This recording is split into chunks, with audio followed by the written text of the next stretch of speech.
கழகத்தினுடைய தலைவர், தமிழ்நாட்டினுடைய முதலமைச்சர், மதசார்பற்ற முற்போக்கு கூட்டணி கட்சிகளுடைய தரவுகளை ஒருங்கிணைத்து தமிழ்நாட்டை வழிநடத்தி கொண்டிருக்கின்ற மாண்புமிகு முதலமைச்சருடைய ஆணைக்கிணங்க தமிழ்நாட்டிற்கான ஜிஎஸ்டி நிதி பகிர்வில் பாரபட்சம், மாணவர்களுடைய கல்வி நிதியை கூட ஒதுக்க மறுப்பது என தமிழ்நாட்டையும் தமிழக மக்களையும் தொடர்ந்து புறக்கணித்து வருகின்ற ஒன்றிய பாஜக அரசு தற்போது கோவை மெட்ரோ ரயில் திட்டத்தினை முடக்கி வைத்து கோவை மக்களுக்கு துரோகம் இழைத்திருக்கின்ற, தமிழ்நாட்டின் வளர்ச்சியை தடுக்கும் நோக்கோடு செயலாற்றி வருகின்ற ஒன்றிய பாஜக அரசை கண்டித்து மதசார்பற்ற முற்போக்கு கூட்டணி கட்சிகளின் சார்பில் நடைபெறுகின்ற இந்த கண்டன ஆர்ப்பாட்டத்தில் வரவேற்புரை ஆற்றியிருக்கக்கூடிய ஆற்றல்மிகு மாவட்ட கழகத்தினுடைய பொறுப்பாளர்,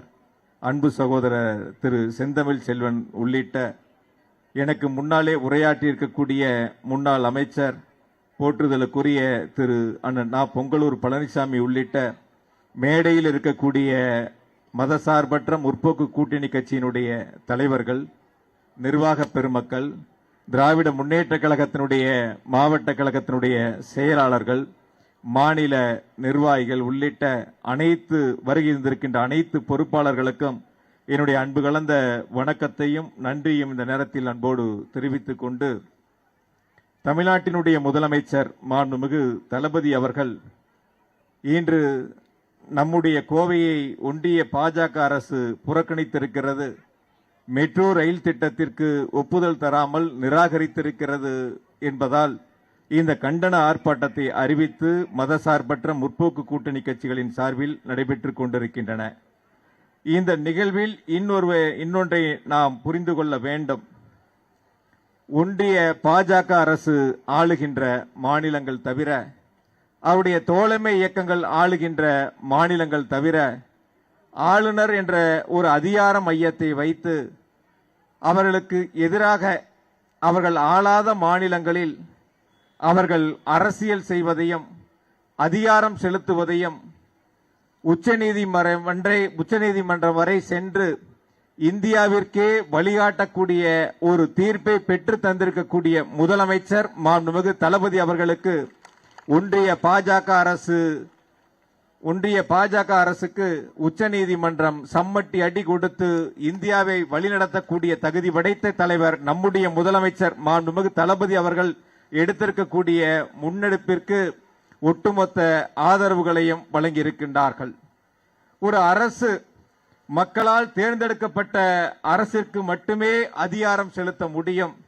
மக்களால் தேர்ந்தெடுக்கப்படாத நியமிக்கப்பட்ட ஆளுநரை வைத்து அதிகாரம் செலுத்துவதும் அரசியல் செய்வதும் இரண்டு அதிகார மையங்கள் ஒரு மாநிலத்தில் செயல்பட முடியாது என்று உச்சநீதிமன்றம் சம்மட்டி அடி கொடுத்து ஒன்றிய பாஜக அரசுக்கும் மோடிக்கும் அந்த தீர்ப்பை வழங்கியிருக்கின்றார்கள்.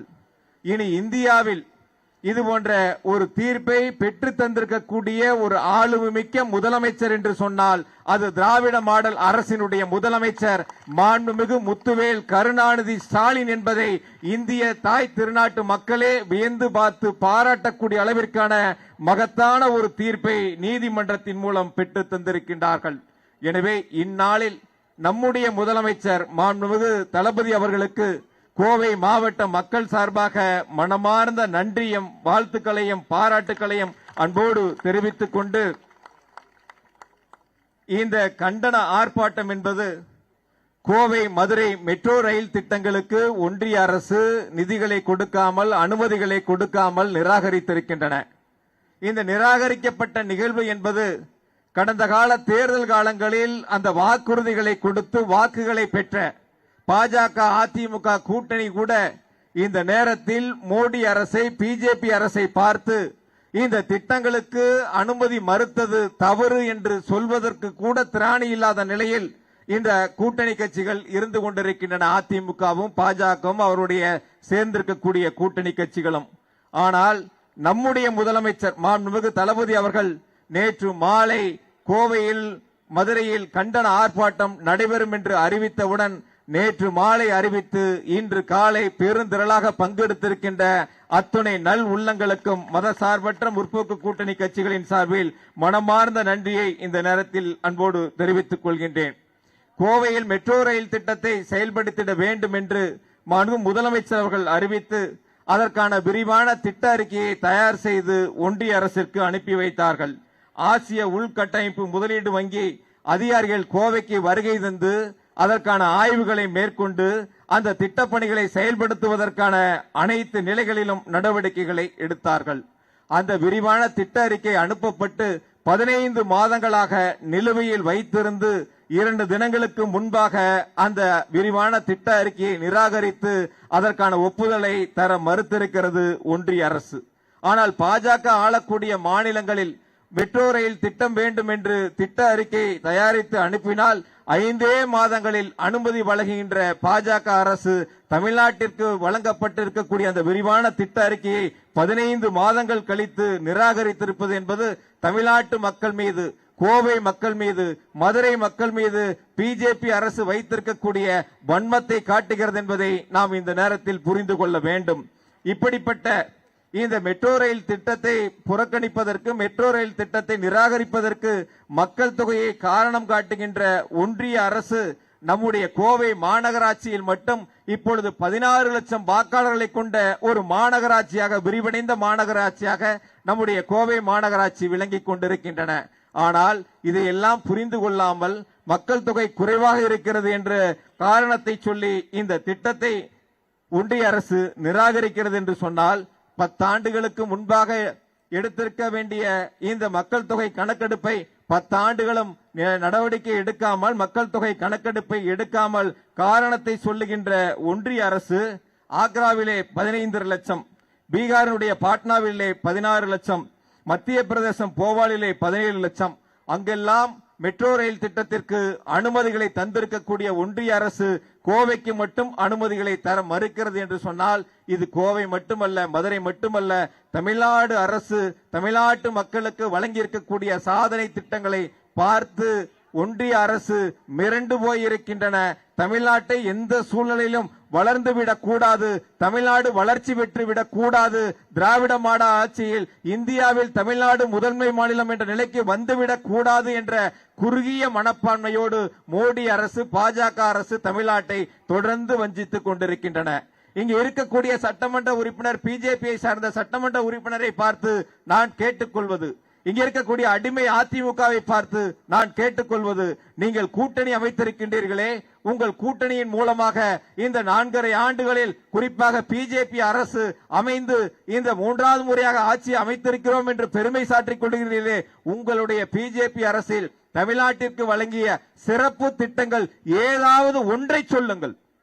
நீங்கள் பிஜேபி அரசில் மற்ற மாநிலங்களுக்கு கொடுத்ததை போல தமிழ்நாட்டிற்கு நாங்கள் இந்த சிறப்பு திட்டத்தை தந்திருக்கின்றோம், இதனால் தமிழ்நாடு வளர்ச்சி அடைந்திருக்கிறது என்று ஏதாவது ஒரு திட்டத்தை சொல்ல முடியுமா?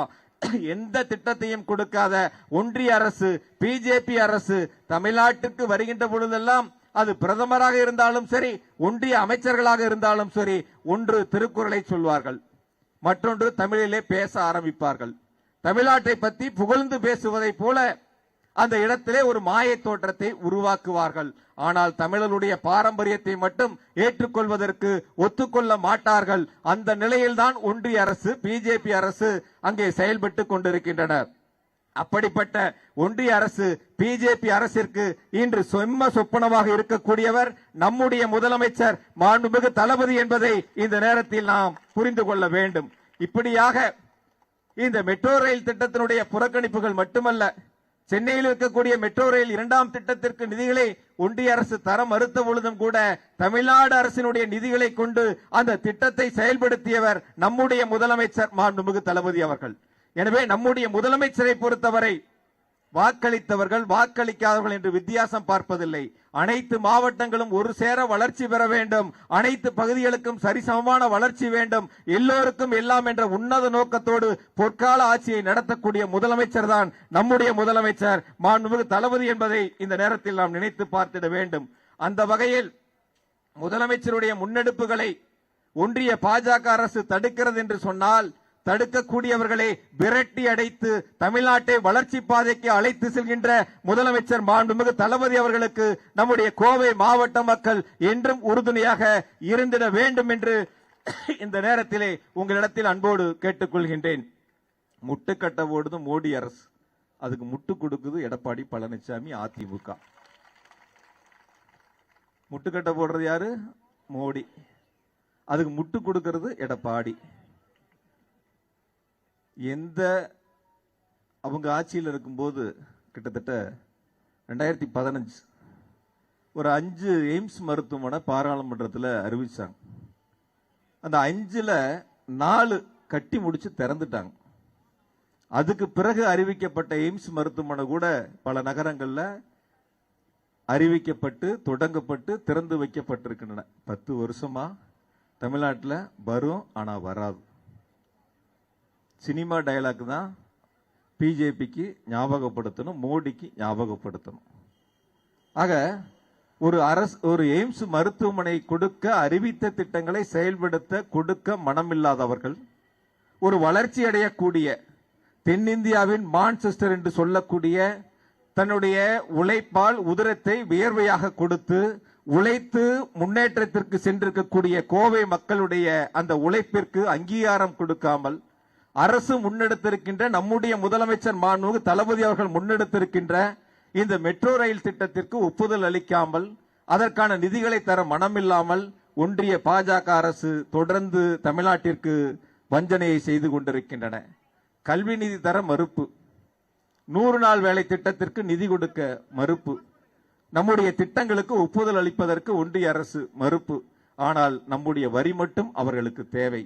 நாம் 1 ரூபாய் வரி செலுத்தினால் நமக்கு திருப்பி தருவது வெறும் 29 பைசா.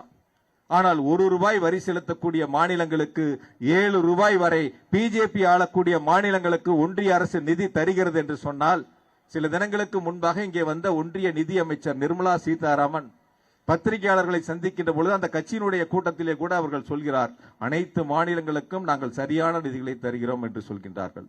ஒரு பொய்யான உண்மைக்கு மாறான இங்கு பேசுகின்ற பொழுது சுட்டிக்காட்டினார்கள் அன்னபூர்ணா பத்தி. கேட்கக்கூடிய கேள்விகளுக்கு ஒரு அரசனுடைய பொறுப்பில் இருக்கக்கூடியவர்கள் சரியான பதிலை சொல்ல வேண்டும்.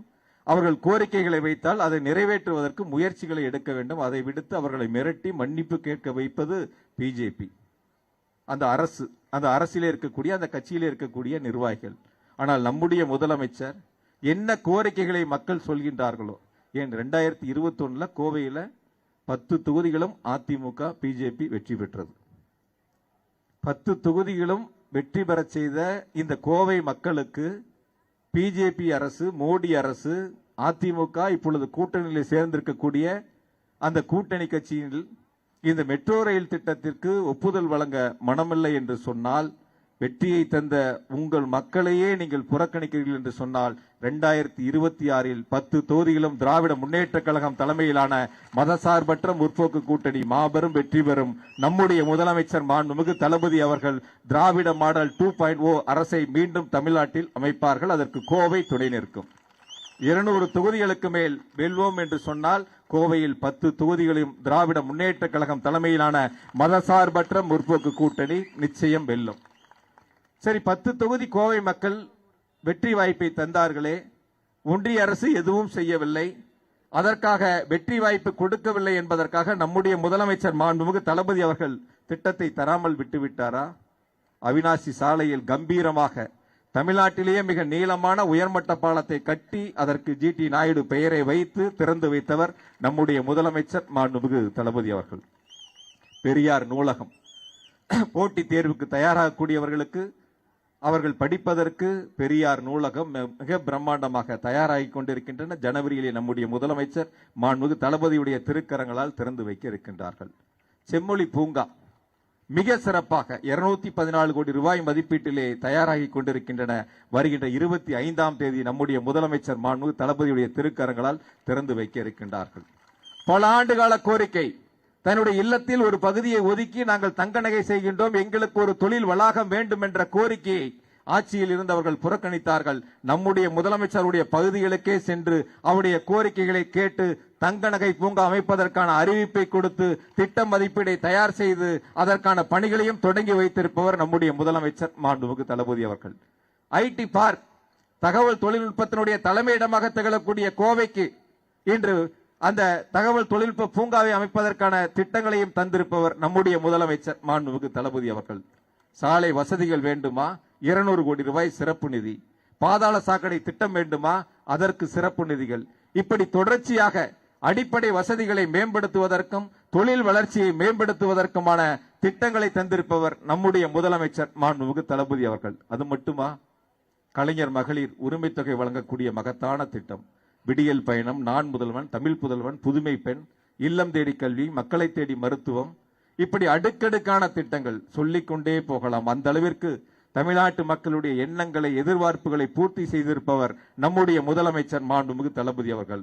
முதலமைச்சருடைய வழியில் ஒன்றிய அரசு முதலமைச்சர் எடுத்திருக்கக்கூடிய முன்னெடுப்புகளை தடுத்து நிறுத்தினாலும் தமிழ்நாட்டு மக்கள் நம்முடைய முதலமைச்சருக்கு துணை நிற்கின்றார்கள். அதில் பெரும்பான்மையாக கோவை மக்கள் துணை நிற்கின்றார்கள். வரக்கூடிய 2026 கோவையை புறக்கணித்த, மதுரையை புறக்கணித்த ஒன்றிய பாஜக அரசிற்கும் அவர்களுக்கு முட்டுக் கொடுக்கின்ற அடிமை அதிமுகவிற்கும் சரியான பாடத்தை புகட்டி 2026 கோவையில் 10 தொகுதிகளும் மதசார்பற்ற முற்போக்கு கூட்டணி திராவிட முன்னேற்ற கழகத்தினுடைய தலைமையிலே நம்முடைய முதலமைச்சர் மாண்புமிகு தளபதியினுடைய தலைமையிலே வென்றது என்ற சரித்திர சாதனையை உருவாக்கிட வேண்டும் என்று அனைவரிடத்திலும் அன்போடு கேட்டுக்கொண்டு, இந்த திட்டம் ரத்து செய்யப்பட்டது பற்றி 2-3 தினங்களுக்கு முன்பாகவே பத்திரிகைகள், தொலைக்காட்சியில் எல்லாத்திலையும் வந்துருச்சு. ஆனா ஒரு அடிமை கட்சி இருக்கு. அந்த அடிமை கட்சி, அந்த கட்சியினுடைய பொதுச் செயலாளர் எதிர்கட்சி தலைவராக இருக்கார். சரி, நம்ம மாநிலத்துக்கு வரக்கூடிய திட்டம் வரலையே, ஏதாவது ஒரு குரல் கொடுப்போமே, எதனால் இந்த திட்டத்தை நிராகரிக்கின்றீர்கள், இந்த திட்டத்தை செயல்படுத்த வேண்டும் என்று குரல் கொடுப்போமே என்ற எண்ணம் கூட அவர்களுக்கு இல்லை. காரணம், அவர்கள் கூட்டணி வைத்திருக்கிறது மக்களுக்காக அல்ல, தங்களுடைய சொத்துக்களை பாதுகாத்துக் கொள்வதற்காக. அடித்த கொள்ளையை, சேர்த்து வைத்த சொத்தை பாதுகாத்துக் கொள்ள வேண்டும் என்பதற்காக பிஜேபியோடு கூட்டணி வைத்துக் கொண்டு தமிழ்நாட்டு மக்களை அடமானம் வைத்திருக்கின்றார்கள். நீட்டுக்கு எதிராக போராட்டம் நடத்தினால் அதிலே மாறுபட்ட கருத்தை அதிமுக முன்னெடுக்கின்றன. ஆக ஒரு அரசு செய்ய வேண்டிய அத்துணை பணிகளையும் நம்முடைய முதலமைச்சர் மாண்புமிகு தளபதி அவர்கள் தொடர்ந்து செய்து கொண்டிருக்கின்றார்கள். இன்னும் ஒரு கருத்தை நான் சொல்கின்றேன். வாக்களித்த மக்களை விட வாக்களிக்காத மக்களாக கோவையில் வெற்றி பெறவில்லை என்றாலும் கூட தமிழ்நாட்டில் சென்னையை தவிர ஒரு மாவட்டத்துக்கு அதிக முறை சுற்றுப்பயணம் செய்திருக்கிறார் என்று சொன்னால் அதில் முதல் மாவட்டம் கோவை என்பதை பெருமையாக நாம் பெற்றிருக்கின்றோம். அந்த அளவிற்கு கோவை மாவட்ட மக்கள் மீது அன்பும் பாசம் வைத்திருக்கக்கூடிய முதலமைச்சர் நம்முடைய முதலமைச்சர் மாண்புமிகு தளபதி அவர்கள். துணை முதலமைச்சராக நம்முடைய இளைஞரணி செயலாளர் கோவைக்கு ஒரு சர்வதேச அளவிலான கிரிக்கெட் மைதானம் வேண்டும் என்று சொன்னவுடன் அந்த கிரிக்கெட் மைதானத்தை கொடுத்து அதற்கான பணிகளை முன்னெடுத்திருப்பவர் நம்முடைய துணை முதலமைச்சர் அவர்கள். ஒரு ஹாக்கி மைதானம் சர்வதேச அளவிலே அமைக்கப்பட்டு விரைவில் அதையும் திறந்து வைக்க இருக்கின்றார்கள். இப்படி விளையாட்டாக இருந்தாலும், தொழில் வளர்ச்சிகளாக இருந்தாலும், அடிப்படை வசதிகளாக இருந்தாலும் நிறைவேற்றி தருகின்ற அரசு முத்துவேல் கருணாநிதி ஸ்டாலின் அரசு, நம்முடைய முதலமைச்சர் மாண்புமிகு தளபதி என்பதை கோவை மாவட்ட மக்கள் நன்றியோடு நினைத்து பார்க்கின்றார்கள். ஒன்றிய அரசு, நேற்று இங்கு வந்த பாரத பிரதமர் மோடி அவர்கள் பீகாருடைய வாசம் தமிழ்நாட்டில் வீசுது போலன்னு சொன்னார். கொஞ்சம் கூட நம்ம ராஜீவ்காந்தி என்ன நிர்வாகிகள்லாம் சொன்ன மாதிரி கொஞ்சம் கூட அவங்களுக்கும் சரி அந்த கட்சிக்கும் சரி சூடு சொரணை எதுவுமே இருக்காது. ஏன் சொல்றேன்னு கேட்டீங்கன்னா, தென்னிந்தியாவின் மான்செஸ்டர் கோவை, அதிகம் வரி செலுத்துவதில் இந்தியாவில் தமிழ்நாடு 2ஆம் இடம், வளர்ந்த மாநிலங்களில் இந்தியாவில் தமிழ்நாடு முதலிடம். இந்தியா ஒரு வளர்ச்சி பெறுகிறது என்று சொன்னால் அதற்கு அடித்தளமே தமிழ்நாடு தான். அதை வழிநடத்தக்கூடியவர் நம்முடைய முதலமைச்சர் மாண்புமிகு தளபதி அவர்கள். ஆக நாம் செலுத்துகின்ற வரியை பெறுகின்ற ஒன்றிய அரசு, நாம் கோவைக்கு செல்கின்றோமே, அங்கு மக்கள் கோரிக்கை வைத்து தேர்தல் நேரத்தில் நாம் செயல்படுத்துவோம் என்று சொன்னோமே, நம்முடைய திட்டத்தை செயல்படுத்துவோம் என்பதை சொல்லி வாக்குகளை கேட்டு அந்த வாக்குகளை பெற்றார்களே, அவர்களுக்கு என்ன செய்ய போகிறோம் என்று கூச்சமே இல்லாமல் இங்கு வந்து எதை புதுசா இயற்கை வேளாண்மை வளர்ப்பதை போல ஒரு தோற்றத்தை உருவாக்குகின்றார்கள். ஏற்கனவே தமிழ்நாடு வேளாண்மை துறையில் இந்தியாவில் முதலிடம் என்ற அளவிற்கு அதை வழிநடத்தக்கூடிய முதலமைச்சர் மாண்புமிகு தளபதி அவர்கள். ஆகையால் ஒன்றிய அரசு, பிஜேபி அரசு, பாரத பிரதமர் மோடி அவர்களே, அடிமை அதிமுகவினுடைய பொதுச் செயலாளர் எடப்பாடி அவர்களே, நீங்கள் இருவரும் சேர்ந்து இந்த மெட்ரோ ரயில் திட்டத்திற்கு ஒப்புதலை மட்டும் தாருங்கள். எங்களுடைய முதலமைச்சர் முத்துவேல் கருணாநிதி ஸ்டாலின் அவர்கள் கோவைக்கும் மதுரைக்கும் மெட்ரோ ரயில் திட்டத்தை செயல்படுத்தி காட்டுவார்கள். நீங்கள் சென்னைக்கு மெட்ரோ ரயில் திட்டத்திற்கு நிதி தரவில்லை என்பதற்காக திட்டத்தை நிறுத்தவில்லை. அந்த திட்டத்தை தமிழ்நாடு அரசினுடைய நிதிகளை கொண்டு செயல்படுத்தினார்கள். அந்த திட்டத்தை முழுமையாக நிறைவேற்றி இருக்கின்றார்கள். அந்த வகையில் உங்களுடைய ஒப்புதல் மட்டும் தந்தால் போதும். எங்கள் உரிமைகளை எங்கள் முதலமைச்சர் மாண்புமிகு தளபதி அவர்கள் காப்பாற்றுவார்கள், நிறைவேற்றுவார்கள். கோவைக்கான திட்டங்களை தருவார்கள்.